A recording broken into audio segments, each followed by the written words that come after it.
awesome. Thank you, Dr. Clyde Rivers, for creating this platform so that we can help really, truly change the lives of those that really deserve to continue living here and to being alive and thriving in this world. And thank you to all the speakers that have already spoken. I'm grateful for being able to share this platform with all of you. I'd like to start with a slightly different space. I'm going to invite everybody that's listening to travel down memory lane for just a moment. In fact, I'd like you to imagine for a moment that you have just come across a letter that was never opened. A letter that you just recognized was addressed to you. And I want you to imagine yourself opening that letter right now, an old letter. And as you open that letter, I want you to recognize that not only is it addressed to you, but that it was written on the date of your birth. And the letter would read like this: "Congratulations, you have been chosen amongst the many. You have been chosen to be admitted to the University of Life. It is a privilege for you to be a part of this experience in this University of Life, and we welcome you as the student in this University of Life." This is a letter that you have received, that I have received, that we have all received at the moment of our birth here on earth. A letter that was written with divinity. And in that letter, through that admission, we have all accepted this experience that we call life.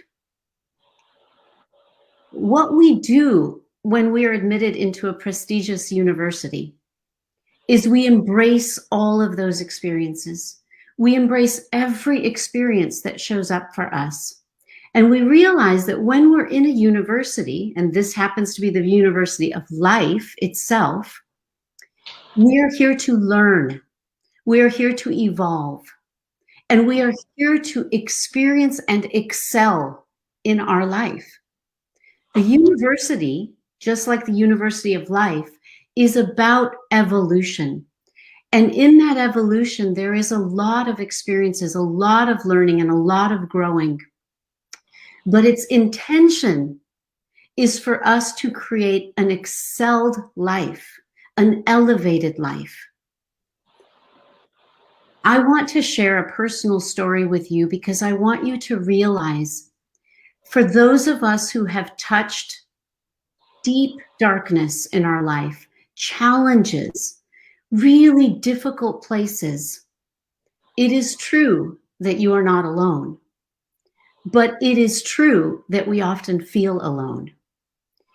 And it's okay to acknowledge that, to not run from that. But it's also okay to recognize that the challenges that we are given, the challenges that show up, are not just opportunities. What if those challenges are actually there so that each of us can remember, as we peel away the layers, that we truly are powerful co-creators of this life? We are not victims of circumstance. We have the capacity to learn, to grow, to evolve, and to excel in life, no matter where we are in this present moment. I lived a life that looked really perfect on the outside. To the whole world, everything about my life looked perfect. But I knew that inside there was a storm brewing. I didn't know what to do with that storm. But what happened for me was a cancer diagnosis over 12 years ago, and recurrences along the way. And I know that it may not sound like suicide, but what I want you to understand is I have dived deep into the understanding of science and spirituality and how they converge so that we can create miracles. What I have understood, that even cancer is an unconscious exit strategy. And in that moment, I had to choose. I had to choose to be a statistic that would say that you aren't going to be here. Or I had to choose to become a statistic that said, I made it, that I am here, and that we can do it. And if I can do it, and others around us have done it, then so can you. No matter the label of the challenge, we have the capacity. And why? Because there's a divinity within us. There is a presence within us. And we don't always understand how that works. And that's okay. But let's take a breath for a moment. If you just realize that every breath that you take is a co-creation. Why is it a co-creation? What does that mean? I have to take a breath in. But what happens after I breathe, from the moment I've inhaled, how the oxygen goes down my trachea, into the bronchial tubes, into the alveolar sacs, and then transmuted all the way to the 60 plus trillion cells in our body, that is done by a divine presence within us. Will we accept it? Because with breath, we know all I can do is breathe in and breathe out. The rest I don't know how to do. But we can learn to work with this co-creative power. Learn. So let's come back to this idea of the university of life, because each of us truly is a student in this prestigious university that we call life. So as we know in universities, we must learn. We understand this. Learning is a crucial part of being at a university. But here is what I want you to really understand. That part of excelling in the university isn't just learning. It's also unlearning. What does this mean? What does it mean to unlearn? What it means is that as the ABCs were taught to us when we were very, very young, and our brain has an incredible capacity to learn, but it also has a great capacity to change. But we learn the ABCs, and then when we read, we write, we speak, we don't think about the ABCs again. They're just there in the background. Well, unfortunately, we also learn things in life, especially when we're young, that aren't even actually true. Let me give you some examples of things in the university of life that we all must unlearn and then learn in a new way. One example is this. I don't belong. I don't belong is a concept. It's a learned behavior that is not true. It somehow became real to us. Somebody said it or we felt it. But basically it began to get programmed in, and we must unlearn this, because the truth is we do belong. Our creation is a miracle in itself, and it is purposeful, and by no chance are we here. It is by purpose. It is by divine creation.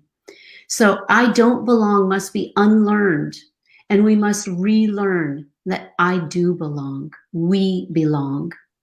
Another example of what we must unlearn in order for us to remember that the life here that we're here to live is magnificent. Even in the midst of the darkest challenges, we can uncover the magnificence of life. Is it easy? No, not always. But is it possible? Absolutely, it is possible. And is it worth it? Oh my goodness, it is worth it. And when we're in the darkness, we may not know it. But if we have the courage to sprout, like one of the speakers said, up through the darkness, we can experience that light. We can experience that magnificence. So I cannot do it is a unlearning that is required. I cannot do it must be unlearned, and we must recognize that we can do it. Why? Because there is a presence within us that will help us every step of the way if we begin to engage with that presence. We begin to accept its existence with us and all around us. What else do we have to unlearn? Well, we have learned that we are powerless, that our voice doesn't matter, that our opinions don't matter, that our dreams don't matter, that we're not powerful to create these, and we must unlearn this. And in the University of Life, we are here to excel in a new learning. And that new learning is that no matter where you're at, you are powerful. Even if you can't see it, touch it, or feel it in this moment, you can begin to believe it. The Wright brothers had to believe that they could put a plane in the air before they ever saw it. My invitation to you today is believe that it's possible, even if you have no idea how to get there. That's the first step. The other piece that I want to share is that how are we powerful? We are powerful, and I'm going to share a cup of tea with you. And that acronym is TEA. It stands for word T. T as in thoughts, E as in emotions, and A is our actions. These three things we do have power over. We have the power to change our thoughts, and we have to begin somewhere. We have the power to change our emotions. That doesn't mean we're not afraid. It doesn't mean that we're not ashamed. It means that we have the power to change that. And we have the power to choose inspired action. When you are struggling, choose to reach for that cup of tea, because that cup of tea exists within you, and you have a reach to it every moment of your life. Reach for the cup of tea, change those thoughts, change those emotions, and change those actions. And the very last thing I want to leave you with, and this is really profound, and it's deep. It was something I struggled with for many, many years. I did not like to look at a tombstone, and I didn't understand why. And on those tombstones, we see it's written RIP. And we know that RIP stands for rest in peace. And I didn't understand why I did not like looking, that I always turned away from that. I didn't understand that this was something that really did not sit well with me. And it was only some years ago, through my own journey, that I recognized that I wish to take this movement from RIP, RIP, to LIP, LIP. Why? Because I do not believe that we have to die in order to find peace. RIP is rest in peace. I believe that many people feel that in order to find peace, in order to feel love, in order to experience joy, they have to leave. We don't have to leave this life or this body. We have to leave behind the things that are not true. Because you belong, because you can do it, and because you are powerful. And it is my hope and prayer that you